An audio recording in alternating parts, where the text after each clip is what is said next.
Okay, so I was gone for about 2 seconds there. And we're going to throw in the pasta. And I think we could stand just a touch more. There we go. While that is in the pan, we're also now going to put together the cheese and the black pepper into the egg yolks and whisk that. What's really key in this recipe is to not let these egg yolks get cooked in the way that you would cook like a breakfast egg. You really want them just very gently heated so that they get the type of heat needed without curdling them, I guess is the way to express that. Now, you can see this is, let me take it off the heat just to show you. It's really thick right now.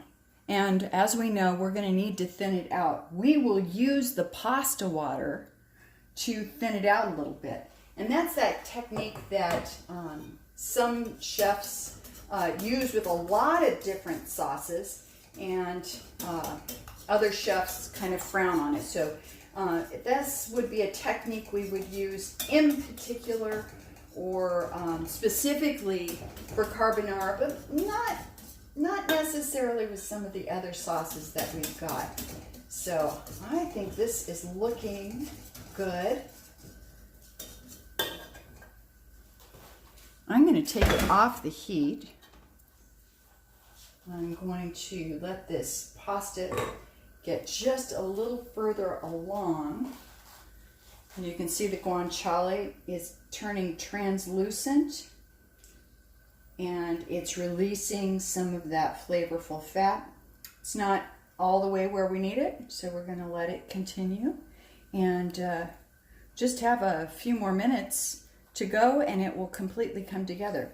I'm going to put away a few things while we're waiting, and I'm going to talk to you a little bit. So this Carbonara Day, it's set up to discuss whether or not you're a traditionalist, traditional recipe, or if you are an innovator. And it's so fun. When I was at the farmer's market, I was buying the guanciale and buying the cheese, and we had a little recipe discussion at the counter, as so often happens. I remember the first time when I was at a farmer's market in Germany, in Frankfurt, Germany, and an older woman came up to me to teach me how to cook duck. And in this case, I had a man absolutely wanted to make sure I didn't use onion in the recipe. Don't add garlic. Don't add anything else. Don't use bacon. He didn't want me to use bacon.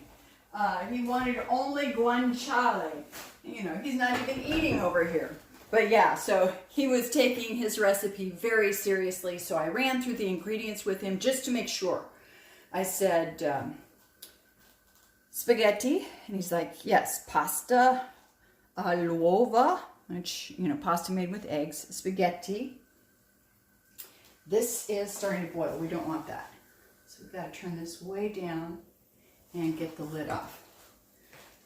No tomatoes, no vegetables, no garlic, no anything else. It's just egg yolks, guanciale, pecorino or parmigiano. They were willing to deal with that.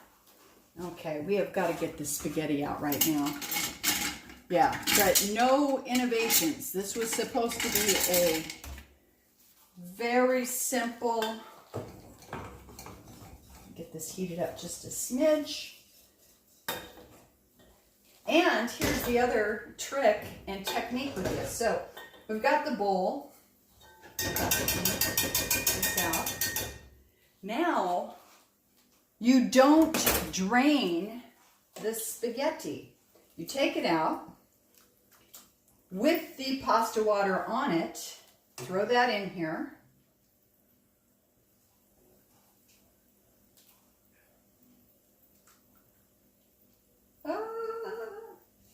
Yeah, because you're going to use that pasta water to help soften that sauce, make that sauce a little more. Then we're going to look at the guanciale, which, oh yeah, it has released quite a bit here of fat, so we want to get that fat in there.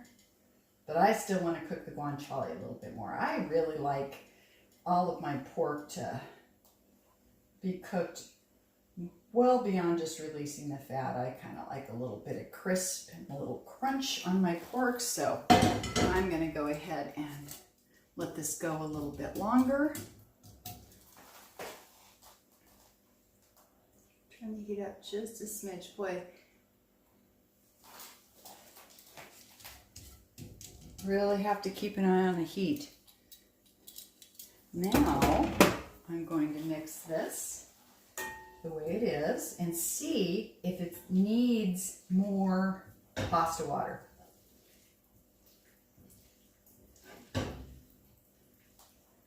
Oh, and it's looking beautiful. What kills me is the color of this. It looks almost like in fact, let me move this over so you can enjoy it with me. Looks almost like the artificially colored mac and cheese that I grew up, well, my kids grew up on. I don't think I grew up on it, but I certainly used plenty of, look at that color. It looks artificial and it's not. That is because those eggs naturally have all of the nutrients that make them this bright color, and it looks to me like we really do need just maybe a tablespoon of pasta water in here, and then we'll be adding that guanciale in just a few minutes. Let's get a spoon. Just add a smidge. We don't want a ton. We want about a tablespoon. That is looking beautiful. I'm going to get this over the heat because I still want it to be warm. I want to make sure the eggs are tempered enough. In the States, you really have to worry about the eggs being tempered enough, being warm enough so that they're safe to eat. Don't have to worry as much over here about that. But being safe never hurt anybody. This is starting to look like it's supposed to. So anyway, back to Carbonara Day. What is funny to me is one of our favorite restaurants over in Travestere. Oops, this is smoking again. Boy, this is very sensitive. Very sensitive. Gotta be really careful. It's called Egg, so it sounds like it's a breakfast restaurant, but it's not. This restaurant specializes in every variation of carbonara there is. So you've got the innovators like Eggs, and they do a carbonara that is breaded and on a stick and deep fried, and I am telling you, it will change your idea of how to use a fryer. In addition, then you can go to a restaurant like La Carbonara that just focuses on the tradition of the recipe. The great thing about carbonara, besides being a comfort food, is that it is inexpensive. This is, pasta in Italy is like tortillas to Mexico, right? This was food of the everyday person, had to be on a budget, a strict budget, but they also wanted to produce something that was delicious, showed their family that they loved them. So many of these traditional recipes are are meant to show love, are meant to be healthy, and are meant to be easy on the pocketbook. And again, out of necessity. So, think about that when you're thinking about the proportion of pre-prepared or processed foods. Those pre-prepared and processed foods, although they are convenient and a lot of times they're fun, they should really be the very, very smallest percentage of your food budget and what you're putting into your body. I'm not totally against processed and prepackaged and easy food, not at all. I just know that we've got a problem, and we have a hard time talking about it because along with the problem of processed foods is the problem of body shaming. And so trying to get to the bottom of being healthy in mind, in budget, with your finances, and with your eating, all of these things, it's a tough balance these days. And it's easy to select kind of the platform you want to get on that will justify maybe the thing that you like the most. Maybe you eat absolutely no sugar, no meat, or no processed foods or whatever, and so that's the platform you choose. Well, that's not entirely balanced either. But if what you like to do is pig out and comfort eat all the time, only buy processed foods or restaurant foods, that's a problem too. We all need to nourish ourselves, take the actions that are good for ourselves. I know I'm preaching. I should just stop. I am so sorry. But I really believe in making it yourself, getting the enjoyment and satisfaction out of it, and the savings. I mean, this is pennies on the dollar, pennies on the dollar.